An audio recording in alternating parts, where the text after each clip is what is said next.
I will change my name for security reasons. You can call me Sarah. In 2006, I worked as a makeup artist for some artists, and I loved what I did. It was an incredible job. One day, I was hired to work on a movie that was being shot at night in Hollywood. I only worked night shifts, often until the early hours of the morning. It was then that something strange happened on the film set. I didn't believe in supernatural things, but everything changed after those nights. On the first day of work, everything went normally. On the second day, some strange noises started to appear. There weren't many people on set, and most thought it was normal. But on the third day, a coworker came running to us, terrified, saying that she had seen a woman floating, completely deformed, who was whispering things like "your body will be mine" and other incomprehensible words. Frightened, my colleague immediately resigned, stating that she would never return to that place again. Rumors began to circulate, saying that she had invented all of this to delay the recordings or simply to not have to work at those hours, which were quite busy. However, some believed that there really was something bad there, especially those who said they felt the energy in the environment. In the following days, nothing unusual happened and everyone ended up forgetting the incident. One of the early mornings, I needed to go to the bathroom. It was an especially dark night and the weather was extremely cold and thick. While washing my hands, I noticed that the bathroom door had been locked from the outside. I shouted that I was inside, thinking it was a cleaner or something, but I got no response. Luckily, I had my cell phone with me and called a friend who was also working on set. She said she would come help me immediately. I stood there waiting, and that was when the worst moment of my life began. Inside one of the bathroom stalls, I heard a child crying. It was impossible for there to be a child there, especially in the bathroom, which was empty when I entered.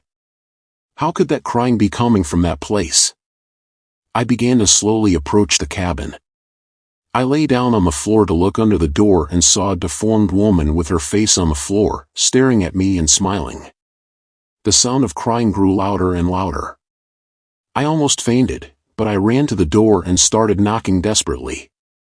This lasted a few minutes, which seemed like an eternity. Luckily, my friend arrived and asked why I was like that.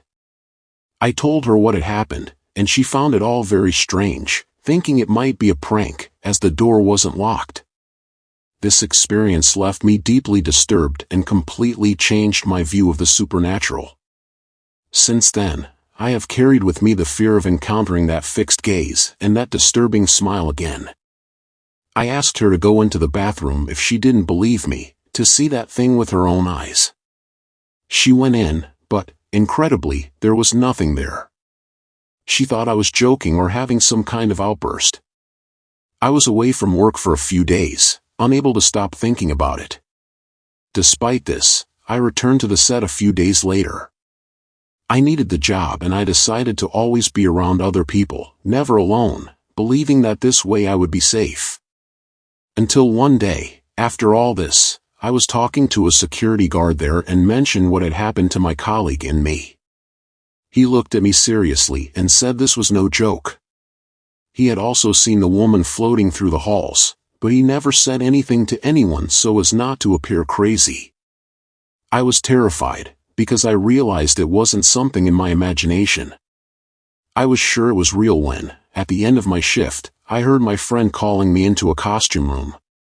I thought she needed help or wanted to show me something.